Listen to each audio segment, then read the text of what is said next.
এখনো ঘোষণা হয়নি নির্বাচন, তার আগেই কালিয়াচকে আসলো এক কোম্পানি সিআইএসএফ জওয়ান। শুক্রবার রাত 9টা নাগাদ কালিয়াচক পলিটেকনিক কলেজে এসে পৌঁছায় সিআইএসএফ বাহিনী। লোকসভা নির্বাচন শান্তিপূর্ণভাবে করতে কালিয়াচক এলাকায় রুট মার্চ শুরু হবে শনিবার থেকেই। এদিন রাতে পলিটেকনিক কলেজে জওয়ানদের থাকার ব্যবস্থা করা হয়। যদিও পলিটেকনিক কলেজে ক্লাস চলছে, এখনো ছুটি ঘোষণা করা হয়নি, তাই কালিয়াচক পলিটেকনিক কলেজের পাশের বিল্ডিংয়েই আপাতত তাদের থাকার ব্যবস্থা করা হয়। কালিয়াচক থানার আইসি সুমন রায়চৌধুরী বলেন, প্রাথমিকভাবে এক কোম্পানি সিআইএসএফ জওয়ান কালিয়াচকে পাঠানো হয়েছে। পরবর্তীতে আরও বেশ কয়েক কোম্পানি দল এখানে আসবে। কালিয়াচক পলিটেকনিক কলেজে তাদের থাকার ব্যবস্থা করা হয়েছে।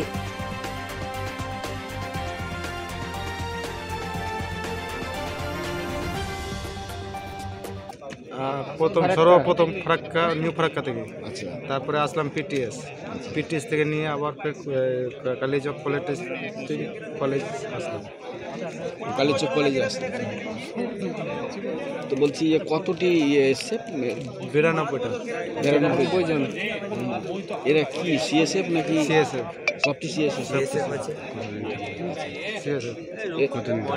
বলছি নির্বাচন তো ডিক্লেয়ার হয়নি, শোনেন না, এই যে নির্বাচন তো ডিক্লেয়ার হয়নি, তার আগে যে চলে আসলো। হ্যাঁ, তার আগে প্রয়োজন পড়েছে, তার জন্য এসছে। কালিয়াচকে কতদিন থাকবে এরা? প্রায় 2 মাস, মানে নির্বাচন পর্যন্ত নাকি? কি নাম আপনার? নাম কি?